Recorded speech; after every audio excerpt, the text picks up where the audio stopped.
Hello, Anthony. And first of all, my opponent stated that that while ISIS has assets adding up to about $2 billion in military funding, he stated that only 0.83% that the U.S.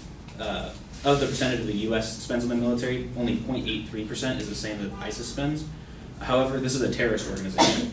A terrorist organization in the Middle East is capable of having $2 billion to spend on whatever weaponry and whatever supplies they need to do whatever they want. And the efforts that we are currently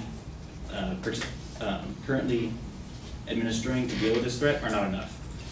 According to Chuck Hagel, the former Secretary of Defense, he says that about ISIS, that this is beyond anything we've seen, so we must prepare for anything. Regardless of the funding that they have compared to the U.S., we have to use that funding in order to have a positive outcome. Barack Obama himself stated that ISIL poses a threat to the people of Iraq and Syria and the broader Middle East, including American citizens, personnel, and facilities. If left unchecked, these terrorists could pose a growing threat beyond that region, including to the United States. As Obama states, there is a fear not that ISIS is capable of killing as many people as now, but what it will become in the next several years. There's a constant increase in the number of ISIS fighters. People are going there from all over the world, including from America, to go and join the cause. There's a fear that stated by Maggie Ibarra in the Washington Times that officials say concern is widespread in Washington that radicalized foreign fighters could return to their homeland and commit terrorist acts with skills acquired overseas. So the fear here with America is that if citizens were to go to Iraq and Syria and participate in these organizations, and in the years to come, when they return to America, they might continue to perpetrate terrorist acts like they were doing over there. And these could be events comparable to 9/11 or to other terrorist acts. John Kerry stated that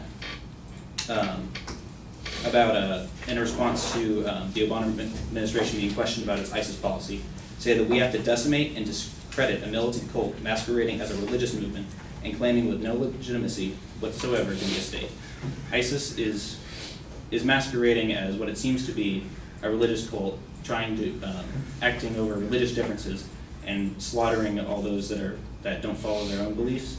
But in effect, it's become a militaristic movement that is taking over large portions of land that otherwise would be uncontested and left to more stable governments. In fact, this last Saturday, a report by CNN stated that Boko Haram, a Nigeria-based terrorist group, pledged their allegiance to ISIS. And this shows that ISIS is not being diminished by Americans' efforts to combat it, but rather it's being strengthened by and it's being joined by countries or by terrorist organizations from all over the world to create a more united front against civilized society.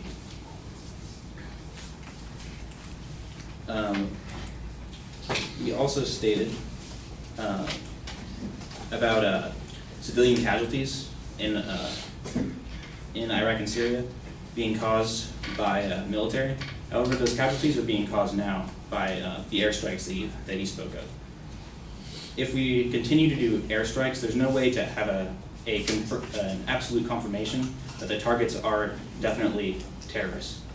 If there was a more ground-based assault, there's a chance to have people be captured, taken prisoner, and given trials for what they're being accused of, rather than just being able to do drone strikes upon them.